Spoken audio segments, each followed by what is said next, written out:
pushback to Yasuke's involvement in Assassin's Creed Red derives from two key points, I'm told. And that's historical accuracy and cultural appropriation.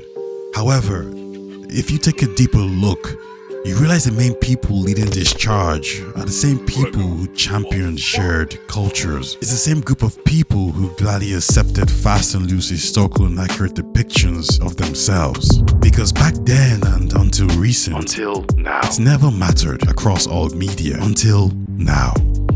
So let's stop with the red herrings and bullshit and just get right into it. I'm gonna ask you two questions with one follow-up given the obvious parameters. Question 1. Was Yasuke a real-life person living in Japan during the Sengoku period? Number 2. Was the African named Yasuke bestowed the official rank of samurai by the Lord Nobunaga? The answer to the first question is yes, and the second answer is you don't know.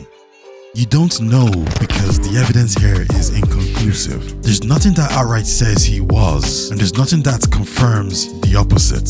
So taking a staunch stance on either side just seems like a reach. And that's not me saying you're this or that. I'm not here for the labels.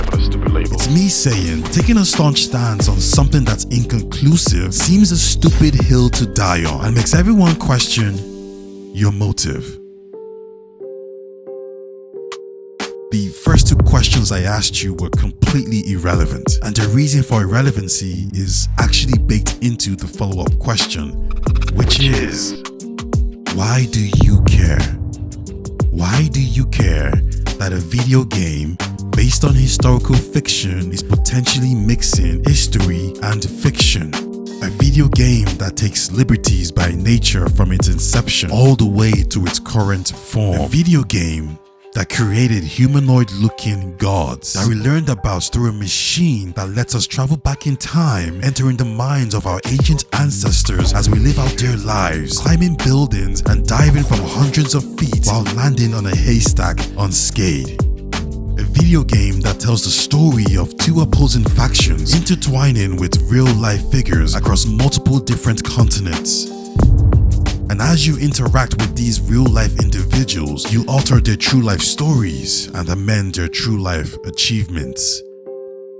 This is a franchise that ends with you fist-fighting the Pope. This is also a game that has stated numerous times it's a work of fiction. And with everything I've just said, it's the Black Samurai that's the problem. And this is the hill you have chosen to die on. Seems a stupid hill to die on. And if it's that deep to you, deep enough that you're willing to spew your inconsistent arguments to justify your entitlement, at least stop bitching.